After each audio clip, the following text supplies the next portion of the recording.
So, welcome everybody to this Best Practice 16, Designing and Facilitating Rich Online Discussions.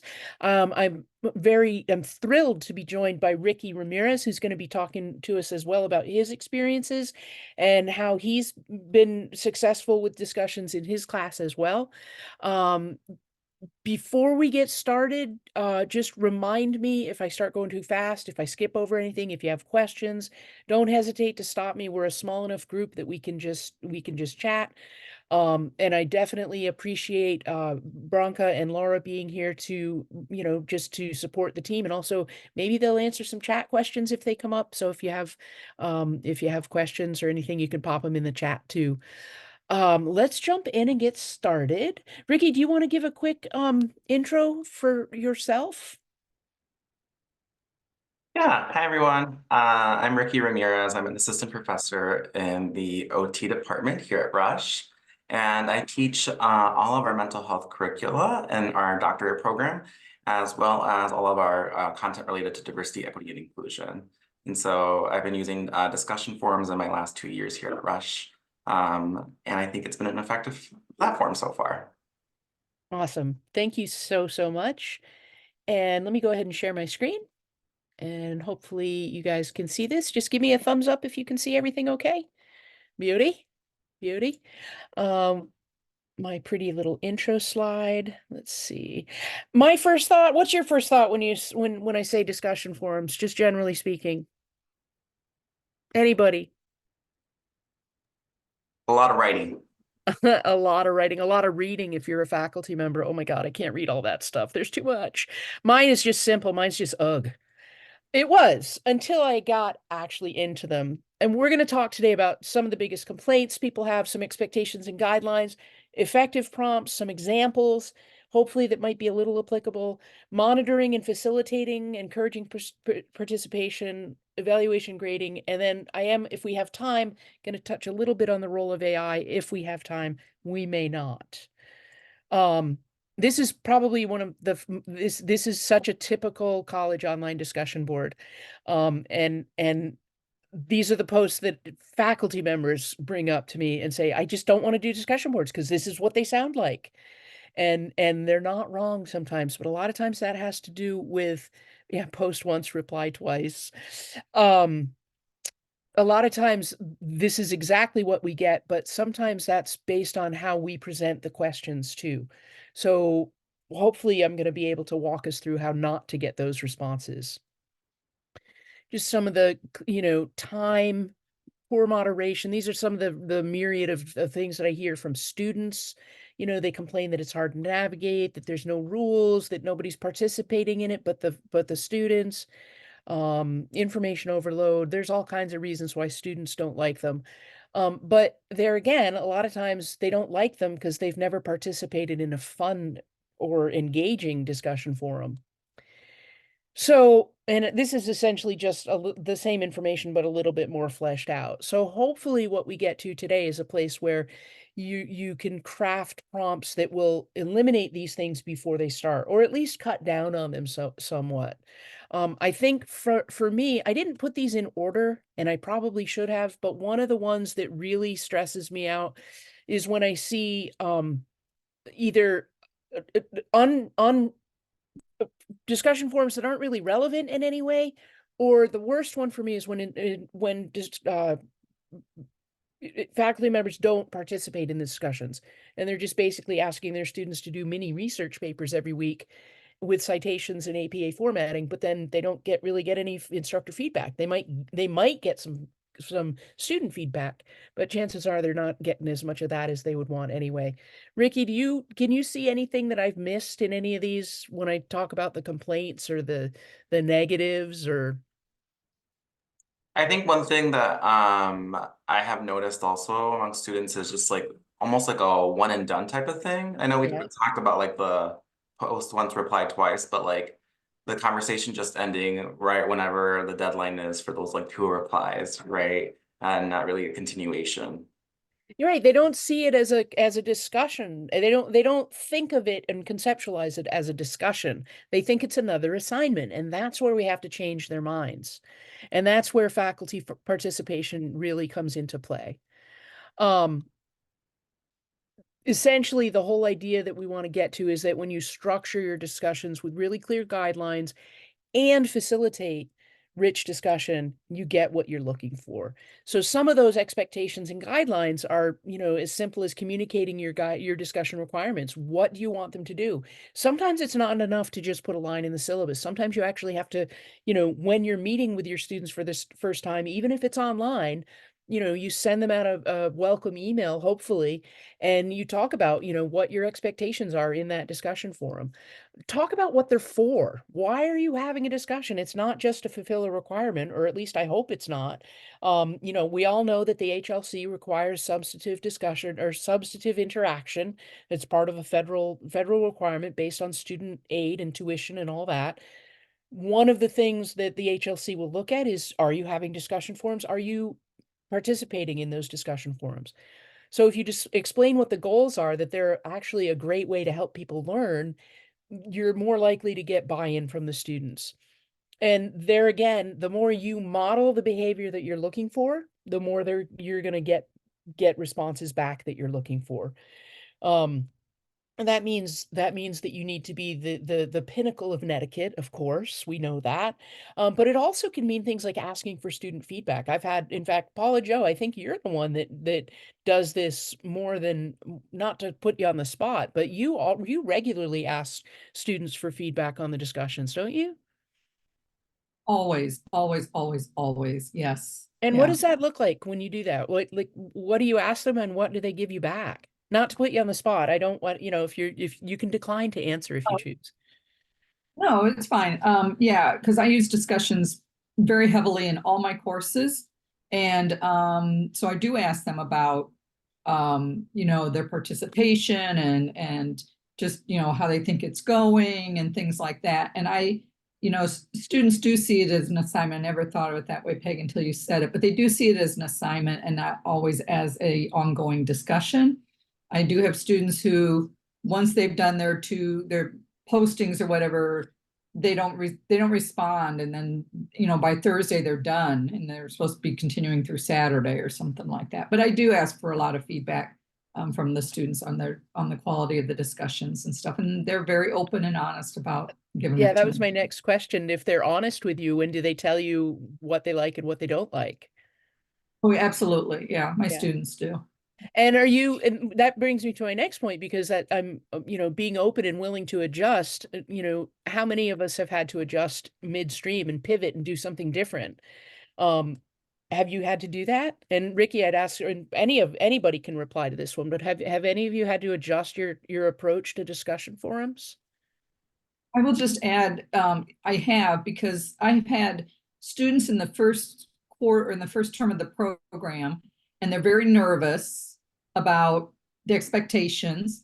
And so when they reply like it's a 20-page paper, Yeah. right? They're putting all these references in, all these citations.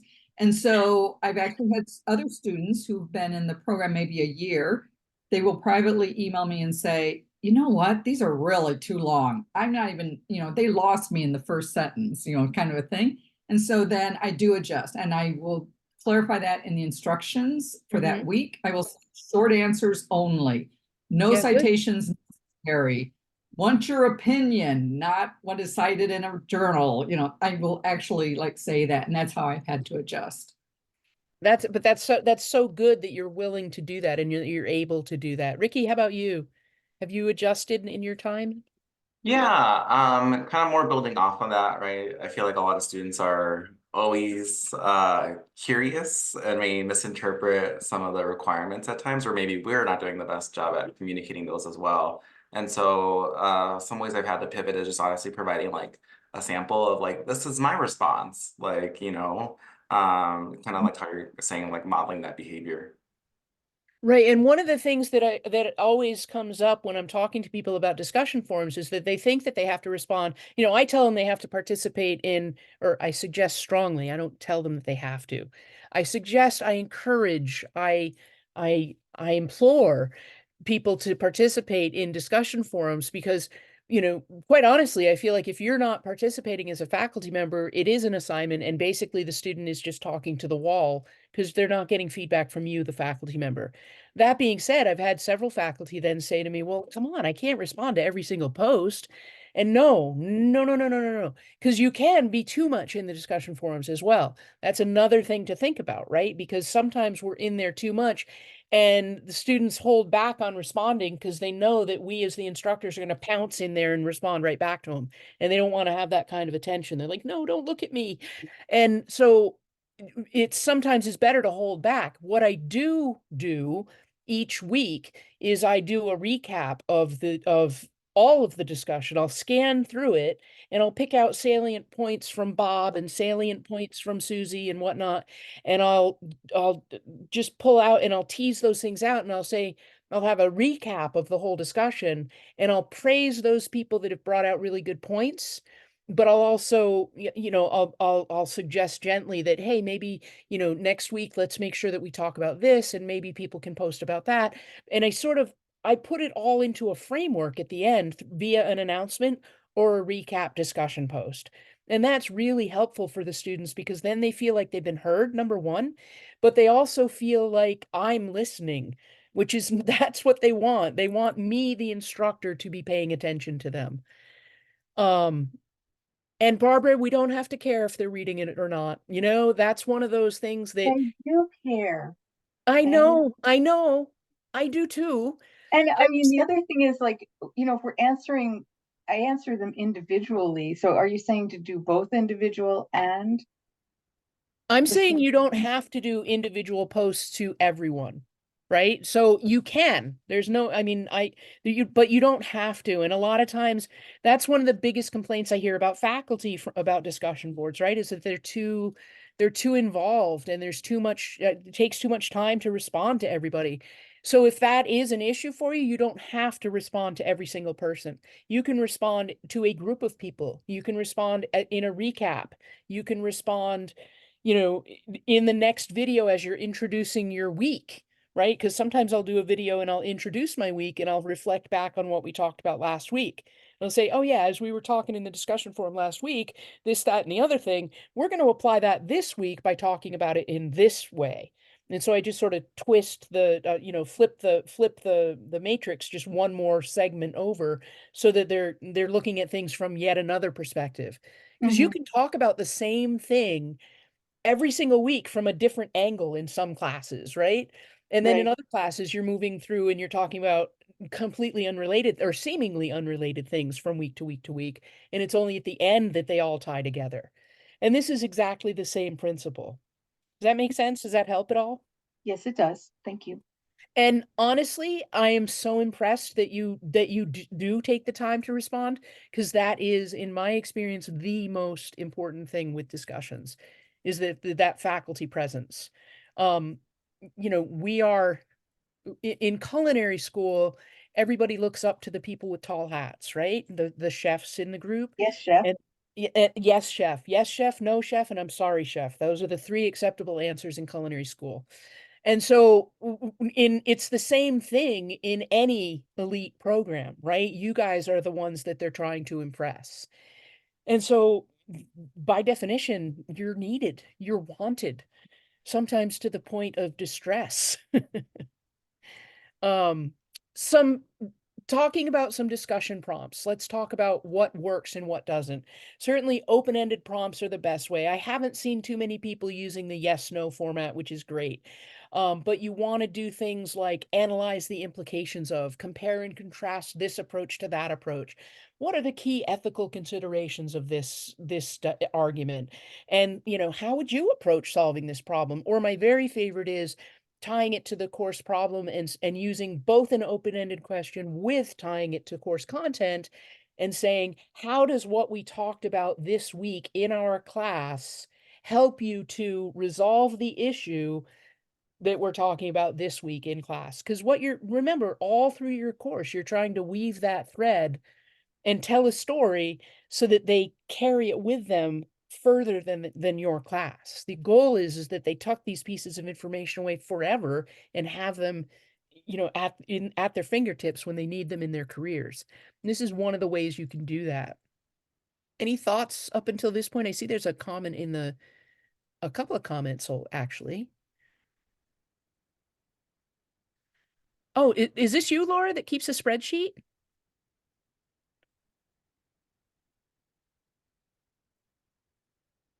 I'm not sure if Laura's still with us, but if it is, that's really cool.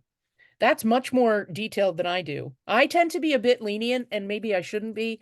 If I just look at I look at speed grader, if they've done 3 and they're close to within the time frame, I'm fine with that. I very rarely, I'm not gonna, I don't pigeonhole them into spreadsheets yet because I'm not that organized, but Laura definitely is. And she's, Yeah, and sorry, my mic wasn't working, but I didn't always do that, but I found that it helps me a lot.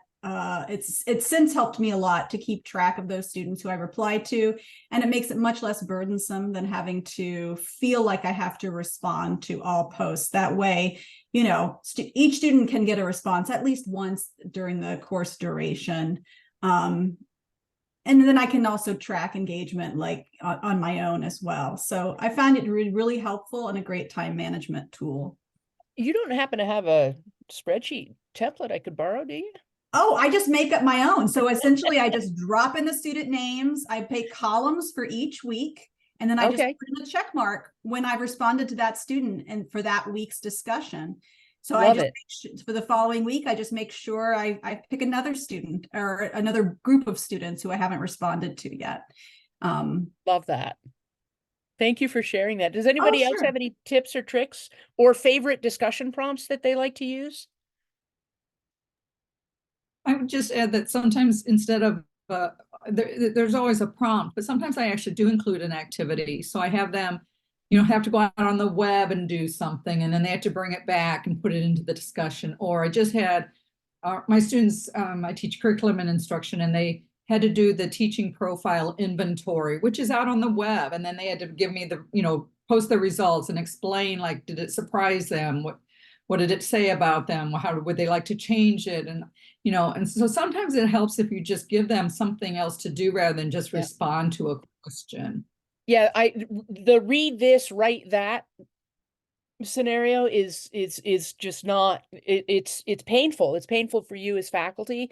It's painful for them. I especially like using video discussions for that reason too, because then you can hear tone of voice, you can hear, you can see facial expressions, you can tell whether they're really engaged and thinking about it or not, or whether they're just reading off a script. I use them, I get to know my group first before I ever employ video discussions. So I always I lead it in slowly. Like I tease them with it, I'm thinking about doing this, would you be interested?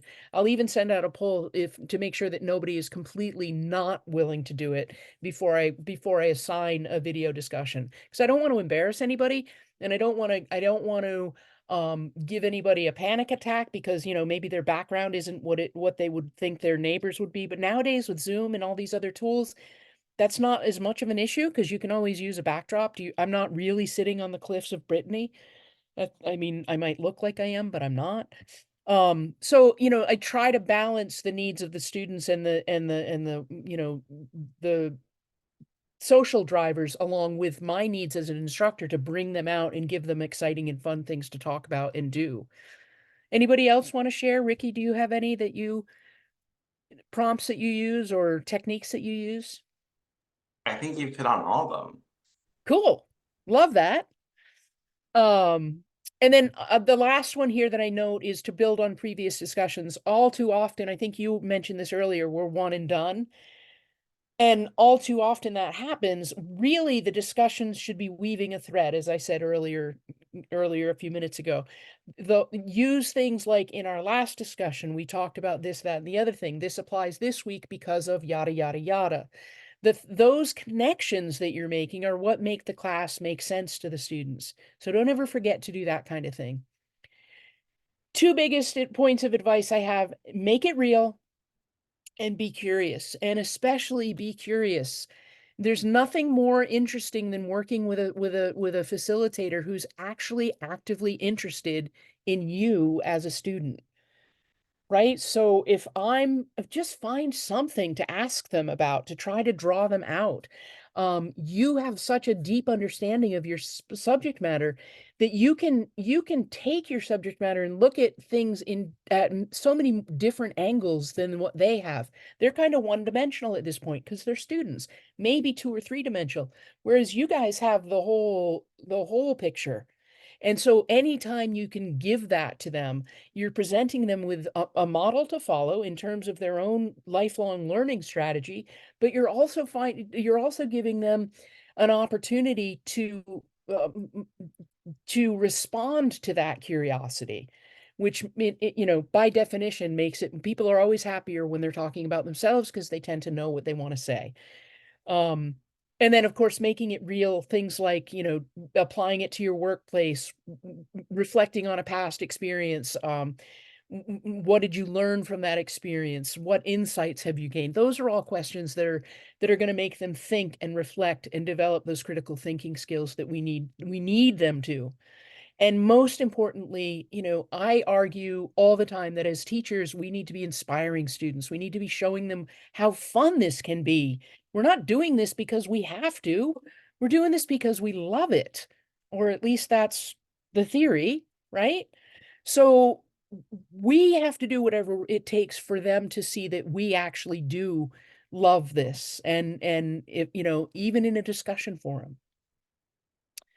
These, I don't know if these are even reasonable. I made them up with the help of Claude. I'm going to full disclosure here. My examples came from an AI. But these are some examples of how you can connect things to clinical reasoning, how you can encourage evidence-based practice, et cetera, et cetera. I don't want to go through each one since we are running out of time.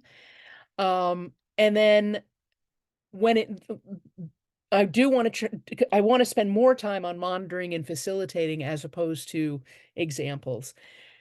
So make sure that you ask follow-up questions, make sure that you're encouraging students to go deeper. We really don't need students to say things like, yeah, that was a really amazing post, Emily. That sky is so blue. What a great blue. Sort of like the Gettysburg Address. Um, we want to gently redirect off-topic comments. We want to promote respectful dialogue when we can. And we want to give feedback to students. I always go with the mantra. I did have an experience of somebody criticizing a student, not here at Rush, but somewhere else. They criticized the student on the discussion board. And I don't know if I just couldn't quite wrap my head around why anybody would ever do that. But I have seen that happen. And it was horrible for the student. I don't think anybody at Rush would ever do that, but I mention it just in case. And lastly, just when you're looking for different ways to encourage participation, I think this is probably one of the biggest things we struggle with. Making sure that we have required responses, making sure that if we want people to take active roles, we can assign active roles. So you can give, I think, Paula Joe, you do this a lot, right? You make students the discussion leaders for discussions, and you have one That's person be a reporter, and you have all different roles, right? right. Absolutely. Yeah. And small groups is another way to get discussions rolling. Sometimes people are intimidated by the big group, and your instructional designers can help you set up groups that work. Peer-to-peer engagement, emphasizing real world relevance, and of course, tapping the student on the shoulder and messaging students who, remember, we have that beautiful gradebook feature where we can go in and message students who haven't done something or who haven't done something up to par. If you're not sure what I'm talking about, reach out, and it's a Canvas feature that you can use that's in the gradebook. Recommend using that feature whenever you can. And just a gentle reminder, I always assume that the first time somebody does or doesn't do something that I've asked them to, it's because they didn't know. The second and third time they do it, it's because they don't really care. And so, that's when we're going to have a pretty serious conversation.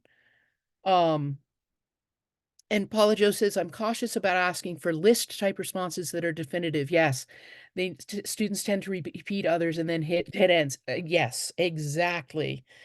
What are they going to do with the items on their list is much more effective than generating that list, unless you're having them crowdsource a list that you're then going to use in some way in an exercise. I've had good success with that. So I'll give the students a Google Doc in a discussion, have them populate that Google Doc, and then in the next discussion we'll talk about what they did. So that's another way of creating, some energy in the discussion forums. Evaluation and grading, 129, so I have to cut this short. Absolutely, you should be grading discussion forums. Um, Students aren't going to do it if you don't attach a grade to it, pretty much. And then let's table the AI discussion for now, and let's take this last minute and talk about where you guys are, generally speaking. How do you feel about discussions overall? And is there anything we can do to help you resolve any issues? Ricky and I are here for you. Any thoughts, questions, issues, complaints? I just think it would be interesting to see how other faculty in those courses do their discussions. Like actually, like I would love to be able to access Ricky's course, one of his courses, and just look at those discussion prompts, just as an example of what other people are actually doing, physically doing. Not that I would want to obviously get into your course because of student privacy and all that stuff, but I'm just to see the actual discussions forum component of what people do. Because, sometimes when you're designing those, you kind of feel like you're out there on your own designing these forums, right? And or with the instructional designers sometimes too, but it would just be, I'm always just curious, like, well, are other faculty doing this too? Or what kind of questions are they asking? Or, so I just think it'd be interesting. It would definitely be worth it to, maybe we can bring that up as a topic for a workshop or something, and, see if we can get a faculty work group where people are willing to share their content, share their discussions. I would be down for that. Me too.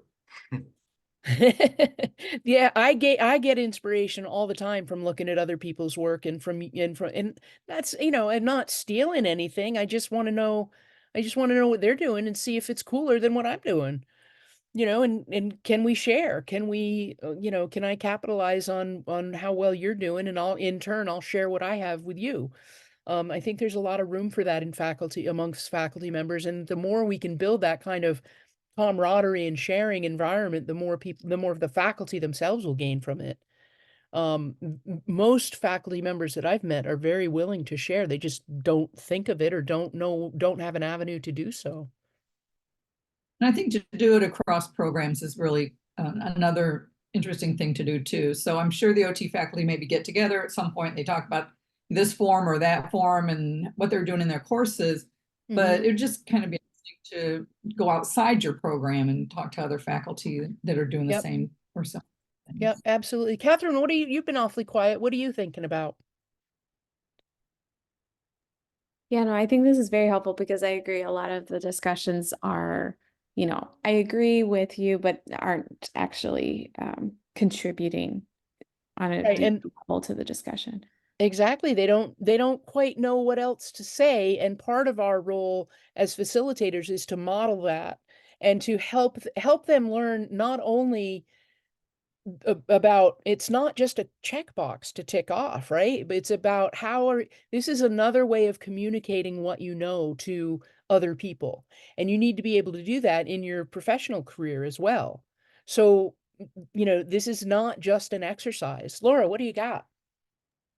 Yeah, I mean, I think it's it's challenging. It's not easy to facilitate a good discussion. It's, I've been teaching for decades and it's still challenging. So it's, so I applaud any instructor that's trying to get better at it, right? And make meaningful discussions for their students.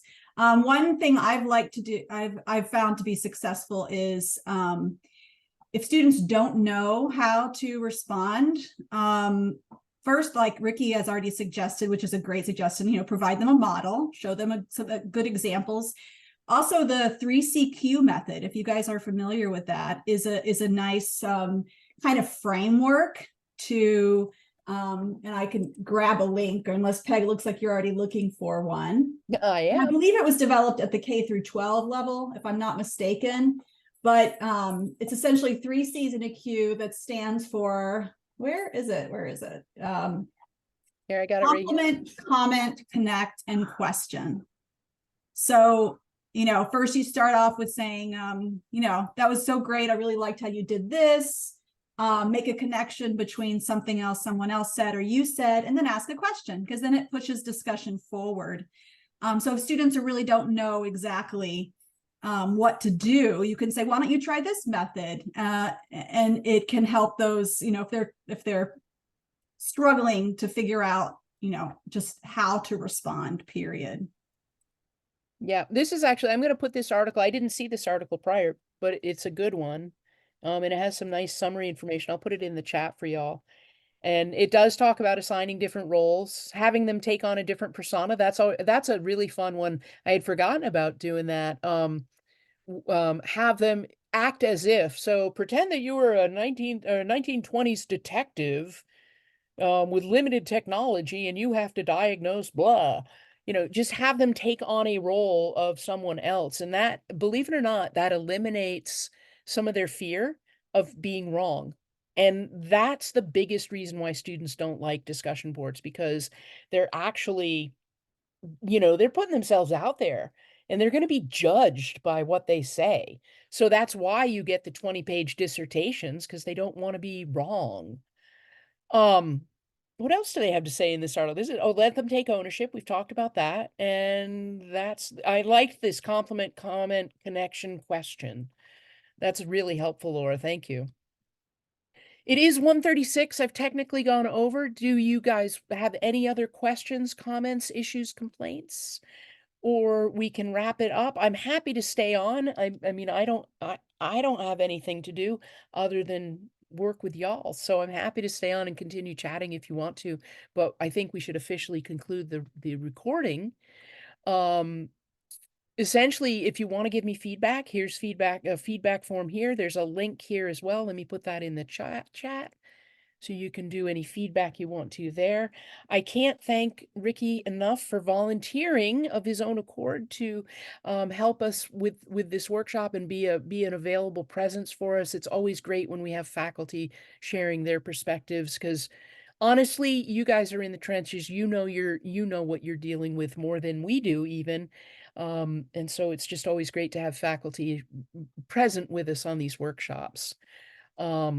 I absolutely love that. And of course, I will share my slides with all of you. Absolutely. Any other questions? I'm going to go ahead and turn off recording if I can remember how. I'm going to stop sharing, and then I'm going to